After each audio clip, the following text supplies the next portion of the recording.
buenas tardes a todos los amigos de Hoja de Ruta. Bienvenidos a una nueva edición de Otras Voces. Hoy estamos con la presencia de la doctora Sandra Correa, con quien vamos a conversar sobre algunos temas, especialmente sobre la posverdad, ahora que andamos muy de festejos, ¿no? Festejos por 20 años de dolarización, posiblemente para quienes no lo vivieron puedan al menos festejar la estabilidad que dice que vivimos hoy. Pero quienes la vivimos tenemos otra visión realmente y la historia es otra.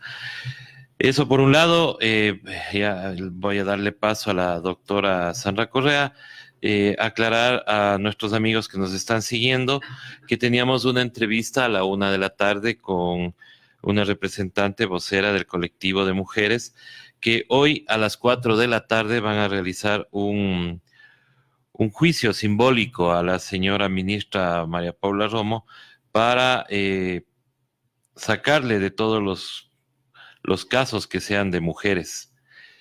Ellas dicen que ha habido demasiado abuso, demasiada represión. Ayer tuvimos acá a Yajaira Urresta, quien fue víctima de esa represión. Ayer también salió el informe de la CIDH, donde piden la sanción a los policías por el irrespeto al uso progresivo de la fuerza. Sin embargo, no se ha hecho nada, entonces este juicio simbólico se va a realizar a las 4 de la tarde en la Plaza de la Memoria, en la 12 de octubre y Patria. Sin más, damos la bienvenida a la doctora Sandra Correa, con quien vamos a conversar sobre este tema de la posverdad. ¿Qué es esta construcción de una nueva historia? ¿Qué tratan de hacer? ¿Por qué cambian los hechos? ¿Y por qué nos quieren decir ahora de que una tragedia nacional se pueda festejar? Muy buenas tardes, doctor. Buenas tardes, César Armando. Muchísimas gracias por esta oportunidad y a todo el equipo de Hoja de Ruta. Festejar, sí, la posibilidad de ahora tener un contraste a través de la opinión desde este espacio. Mi abuela decía que cada quien habla de la fiesta como le fue en esta. Entiendo que la posverdad es de aquellos que en la dolarización se beneficiaron, no se perjudicaron. Y es lógico para quienes, por ejemplo, tenían deudas millonarias en sucres, y luego pasaron a deber unos pocos dólares por la devaluación que sufrió el sucre por 25,000 sucres por dólar. Yo tengo un caso concreto de los maestros ecuatorianos que conformaban el fondo de cesantía del magisterio ecuatoriano, a quienes debió habérseles entregado en el año 96, César Armando, la cantidad de 5 millones de sucres a un total de 76,250 maestros. Esos 76,250 maestros no recibieron los 5 millones de sucres que en esa época, cuando yo fui ministra, hubiese significado $1,429. Al no entregárselos, porque se hizo todo lo posible para que no se les entregase de parte del Filambanco, que era el administrador fiduciario, pues con la dolarización pasaron a tener $200. Sumemos la cantidad de 76,250 maestros por 5 millones de sucres, les dará una cantidad astronómica, y luego $1,429 por 76,250 maestros. Solo así podemos comparar que un tío mío, un abuelo, una madre que ha sido maestra en esa época, en vez de recibir $1,429, pasó a recibir $200. Si eso no es perjuicio a gran escala, pues ¿de qué estamos hablando?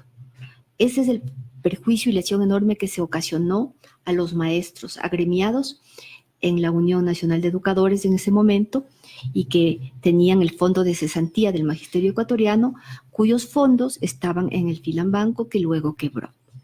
Que luego se fue llevando, inclusive ahora nos andan hasta pidiendo el vuelto los señores de Isaías.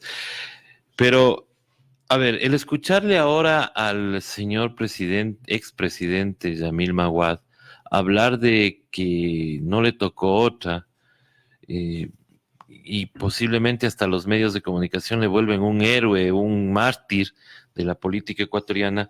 ¿Qué nos lleva a pensar de que el día de mañana pasará lo mismo con los que hoy son atacados por los medios? Bueno, lo pendular en la historia lamentablemente es una constante y nosotros como ciudadanos estamos cansados de esta especie de pugilato cíclico, que los malos de ayer son los buenos de hoy y los buenos de hoy pasan a ser los malos de ayer. Hay una obra de Anthony de Melo que pregunta quiénes mataron a Jesús y la respuesta es los malos de turno, los buenos de turno, y él dice no, fueron los buenos de turno. En esa época, grupos económicos o grupos políticos, como fueron los judaicos, los escribas, los fariseos.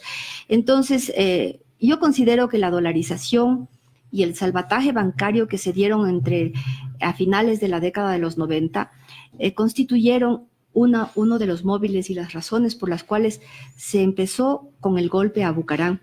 Porque yo fui ministra de Educación en el gobierno de Bucaram, y en el plan de gobierno de esa época había una lista, y lo pueden consultar los estudiosos, de financieras que debían salir del mercado porque no tenían liquidez, y la banca estuvo dispuesta a financiar un golpe antes que salir del mercado, porque obviamente luego el ungido sería el que les facilitaría el salvataje, que nos significó a nosotros los ecuatorianos más de 8,000 millones de dólares, que son muchos años de presupuesto de salud y muchos años de presupuesto de educación.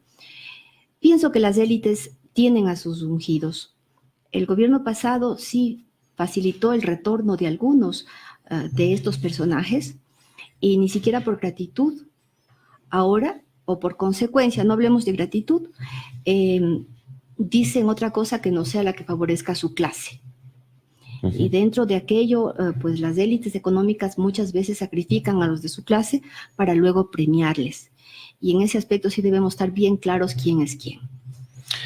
En la época cuando usted era ministra, se había pensado en la convertibilidad del sucre y se le trajo acá a Domingo Cavallo. Hoy está siendo invitado, pero para festejar justamente la dolarización. ¿Qué opina usted de eso, doctora? La convertibilidad en Argentina se dio con ciertos errores que acá en el Ecuador se los iba a enmendar. Obviamente eso podemos hablar en la teoría porque nunca se dio, claro. Ahora, Juan Domingo Cavallo, obviamente ha pasado 24 años, no sé cuál sea su estado de conciencia, su estilo de vida, porque mucho se ve también el estado de conciencia en el estilo de vida que se tenga. Pero si los grupos de poder le están invitando, pues su provecho irán a sacar. Yo sí creo que los ecuatorianos tenemos que tener claridad que con esto de la posverdad lo que se está tratando es de inocular una versión de los hechos en la cual los sacrificados de antes, que no han podido regresar al país, como por ejemplo el expresidente Maguad, no por una campaña de medios, César Armando, sino porque a cada ser humano que perdió sus ahorros de un banco, es en su bolsillo, en donde le consta el daño que recibió. Y si nosotros nos ponemos a pensar en la década de los 90, en el gobierno de Durán Ballén, se empezó esto de la venta de renuncias. Entonces fue mucho el sector público que fue desmantelado. Ese dinero que se entregó por concepto de venta de renuncias fue perversamente convocado a los bancos vía ahorros con intereses altos. Unas pólizas y todo eso que había. Las pólizas y todo eso. Entonces el capital volvió, saliendo del sector público vía venta o compra de renuncias, volvió al sector bancario, y luego del sector bancario no volvió a aquellos jubilados, jubiladas o que vendieron sus renuncias y no se lo llevaron. Entonces es un círculo perverso de manejo del capital para siempre salir ganando los menos que tienen más, perjudicando a los más que tenemos menos. Así es, doctora. Teníamos que consultarle también sobre los sucesos del día viernes. El día viernes vivimos y estamos sorprendidos porque muchos comunicadores se transformaron de la noche a la mañana. Bueno, han venido haciéndolo, pero el día viernes como que fue una graduación ficticia de fiscales, abogados, porque ese día ya acusaron ya sentenciaron a una persona de 62 años, que coincidentemente es el papá de la ex presidenta de la Asamblea. Y ya, pues, o sea, le acabaron, le terminaron la reputación en un día, e inclusive dijeron que se había llevado millones en las manos. El señor presidente inclusive hace una declaración pública en un colegio de Cuenca. Y ¿cómo creerles ahora a los medios de comunicación, o cómo creer en una palabra de un comunicador que se cree un todólogo, un genio de la ley o un fiscal? Yo pienso que es una gran oportunidad de contrastar los reales comunicadores, los reales periodistas, los que tienen vocación y ética periodística, frente a estos sicarios y mercenarios, porque son patrocinados económicamente para hacer lo que hacen. Se tiende a confeccionar un escenario con una versión falseada de la víctima, luego ellos mismos hacen de jueces, verdugos y árbitros para conseguir la malignización pública del blanco de ataque y luego lincharlo. Yo lamento mucho que en el Ecuador cada vez la judicialización de la noticia sea un hecho más evidente y más claro. Considero que ninguno de los ecuatorianos debemos aceptar que nadie sea robado en su derecho al honor, en su derecho al contraste, en su derecho a un juicio justo, en su derecho a la verdad. Todo lo que es injuria y calumnia subida a los medios de comunicación no hace sino constituirse en un acoso mediático que lleva por propósito difamar, robar fama y honor al blanco, para luego imputarle cualquier hecho falso, malo, y nadie diga no es así.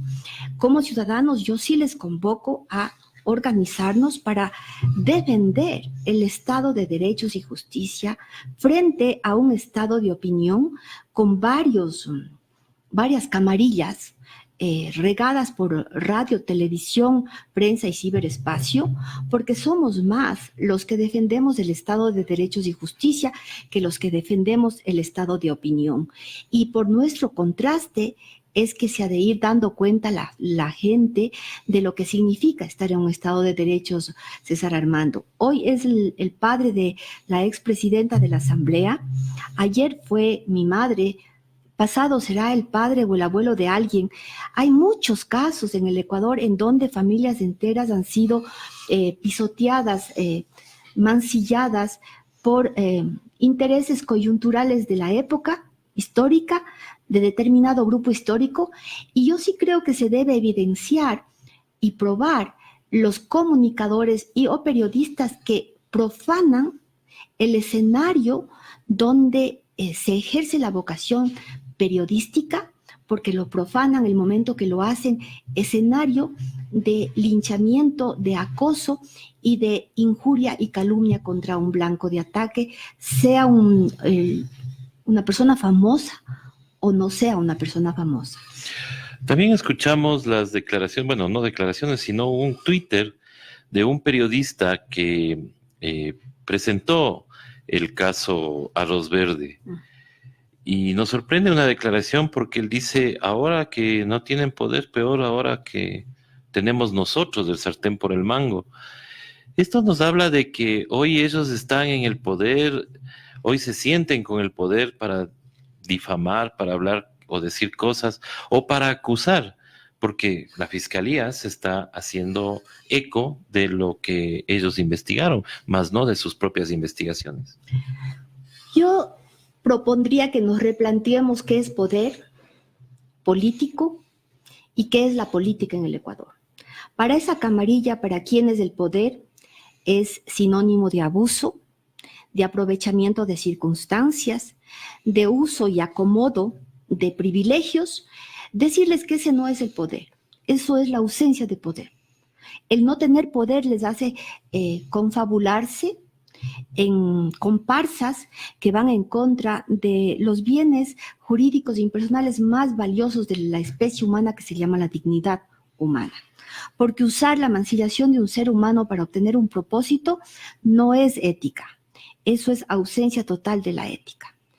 Y en el Ecuador, el tener poder es el poder regularnos a un marco de derecho, el poder opinar sin adjetivar en contra ni a favor, sino en el comunicar para que las personas podamos ejercer nuestro derecho al libre pensamiento, no a consumir la opinión ajena, porque el capitalismo nos enseña a consumir todo, a volvernos adictos de todo, pero quienes vivimos alejados de ese modelo de producción o de privilegios, pues decimos, yo quiero pensar, y para pensar es vital el contraste.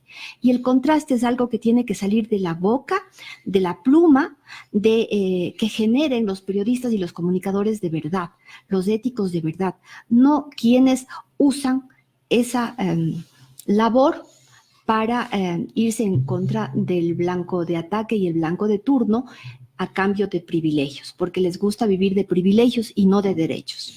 Exactamente. Y ahora es que ahora entendemos más por qué esa rabiosa oposición a la ley de comunicación. Y ahora también nos sorprende porque estamos viendo que se está planteando en los pasillos de la Asamblea una nueva reforma a la ley orgánica de comunicación. Mire, la ley orgánica de comunicación, que fue un hito, venía desde la Constitución del 2008, luego se la promulgó en el 2013, fue minada desde el interior por quienes tenían la obligación y el encargo ciudadano de aplicarla. Una nueva reforma será hecha a imagen y semejanza de a quienes les beneficie, como fue la anterior reforma, cuando el artículo 26 se lo sacó de la ley orgánica. O sea, es la evaluación de una ley que no ha sido aplicada. ¿En qué medida? En la medida en la que se sientan perjudicados algunos sectores fácticos. Si bien es cierto el espectro radioeléctrico del Ecuador es de todos los ecuatorianos, el 87% de él está en manos privadas. La diferencia, que es apenas el 13%, está entre públicas, que ahora ya no hay esa posibilidad, tampoco por la práctica me refiero, y comunitaria. En ese desbalance es imposible hablar de igualdad de condiciones, imposible. Y más todavía que se la quiera minar a la ley orgánica de comunicación, yo anhelaría que los ciudadanos podamos defender nuestros derechos ciudadanos desde la autoridad que tenemos como ciudadanos, no en ninguna función, pero para eso hace falta organización, César Armando, y sí son años que se perdieron en ese propósito vital que Fidel hablaba mucho de la participación y de la organización en la educación. Y eso es algo que todavía nosotros auguramos que un día lo podamos cumplir. Ojalá seamos tomados en cuenta también las plataformas digitales y los medios comunitarios, porque el famoso 33.3 nunca se ha cumplido. Es más, sabemos que las frecuencias fueron nuevamente dadas en concesión a los mismos actores de siempre, sin ningún concurso, ¿no? Porque quedó ahí el concurso. Ahora, ¿qué finalidad tenía la Supercom, doctora? Usted que trabajó de la mano o fue una de las que peleó por esta ley de comunicación. ¿Qué finalidad tenía? Porque a la Supercom le hicieron una campaña como que era pues un inquisidor nada más. No sé si sería también por la mala administración, digo yo, del señor Ochoa, pero ¿cuál era la función de la Supercom? Bueno, yo aprendí de alguien muy importante de la historia que cuando uno lleva una causa, ha de cuidar el sentido de esa causa. Así, el cuidarlo signifique a uno retirarse de primera fila. Yo pienso que el cometido de la Ley Orgánica de Comunicación a través del Cordicom, que era el administrador, el elaborador de reglamentos, etcétera, para que la Supercom los aplique. La Supercom se dedicó, a mi personal criterio, a dar material para que la CIDH considere que en el Ecuador no hay libertad de expresión, el momento en el que sacó un balance cuantitativo de más de 600 denuncias, mucho dinero en multas, en vez de decir, miren, hemos sacado estos reglamentos, entre ellos el artículo 26, hemos creado esta jurisprudencia en administrar la justicia para el tema de infracciones administrativas a la Ley Orgánica de Comunicación.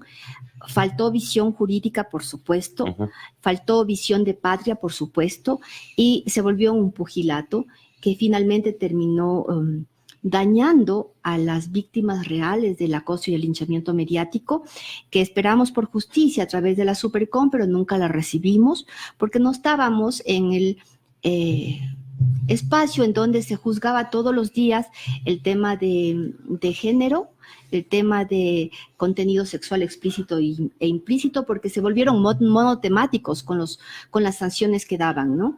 Y no aperturaron su visión de gestión ante los casos reales de ciudadanos y ciudadanas que han sido robados en su derecho a la honra, al buen nombre y en el derecho de todos los ecuatorianos a la salud mental.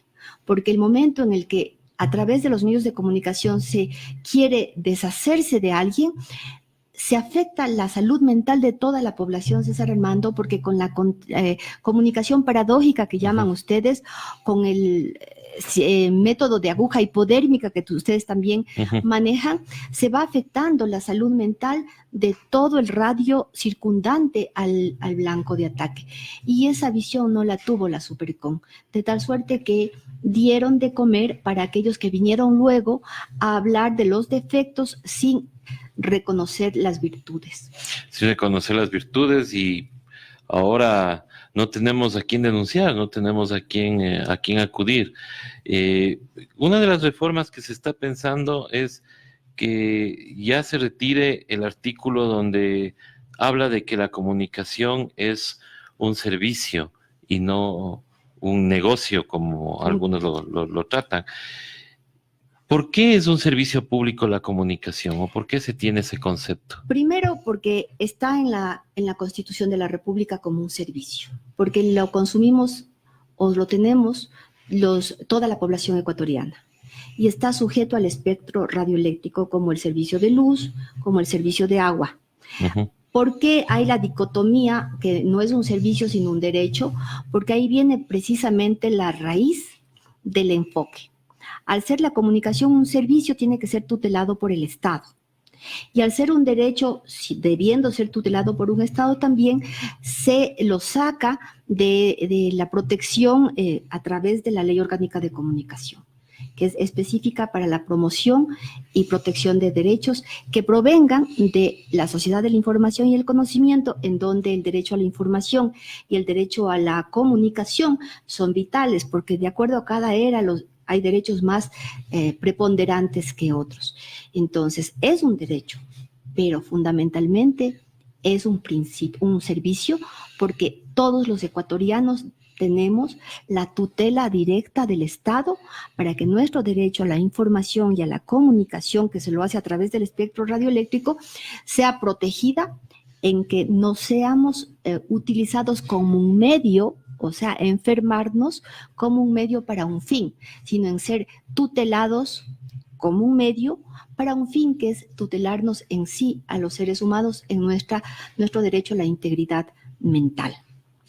Doctora, para ir finalizando, ¿cuál sería el paso que los ecuatorianos deberíamos seguir como para poder rescatar en algo la credibilidad de los medios y de algunos comunicadores, que obviamente, según estudios estadísticos que hemos leído en esta última semana, vemos que los medios de comunicación pierden totalmente la credibilidad? Entonces, ¿qué hacer como ciudadanos? ¿Qué exigirles a ellos como ciudadanos? Yo pienso que sintamos alivio, porque los medios alternativos no están dentro de ese 87 o 97% de ausencia de credibilidad. ¿Qué hacer? Seguir siendo contraste. Martí decía que el mejor modo de decir es hacer. Yo pienso que por contraste se está erigiendo la autoridad de los medios alternativos, los medios en el ciberespacio como hoja de ruta, en donde no solamente a los ciudadanos nos agrada venir a expresar nuestra opinión sin sentirnos absolutamente dueños de la verdad, porque la verdad tiene varias versiones, pero haciendo un ejercicio democrático en escucharnos nuestras diferentes versiones para mantener la libertad del pensamiento. Yo considero que piano a piano se va construyendo esta autoridad real desde aquellos que sí honran su código de ética periodística y el vivir en democracia, que es respetar el pensamiento diverso, divergente, y no vivir en un pensamiento único, un único pensamiento correcto. Ellos, por muerte natural, ahora ya no tienen credibilidad, no es como hace 24 años. Ellos, por muerte natural, hoy ya no gozan de la simpatía, menos de la credibilidad. Dejemos que los muertos entierren a sus muertos y nosotros sigamos construyendo esta nueva manera de ejercer la comunicación y la información desde lo alternativo, que son, por ejemplo, Hoja de Ruta. Muchísimas gracias, doctora. Queremos agradecerle nuevamente por haber estado acá a nuestra invitación presente, y queremos agradecerle nuevamente y invitarle a que siga viniendo a los análisis, que sobre comunicación tendremos que discutir bastante, porque tenemos todavía que pelear mucho en estos temas de comunicación. A nombre de Hoja de Ruta también quiero hacerles llegar mi sentido pésame. Sé que una tía suya ha fallecido, entonces el abrazo solidario hacia toda su familia. Muchas gracias, César. Muchísimas gracias a todos los amigos que se conectaron en este momento a Hoja de Ruta. Esta es una edición más de Otras Voces. No se pierdan, más tardecito estaremos ya con el análisis semanal del doctor Augusto Tandazo y luego con el editorial de todos los miércoles. Muchísimas gracias y hasta pronto.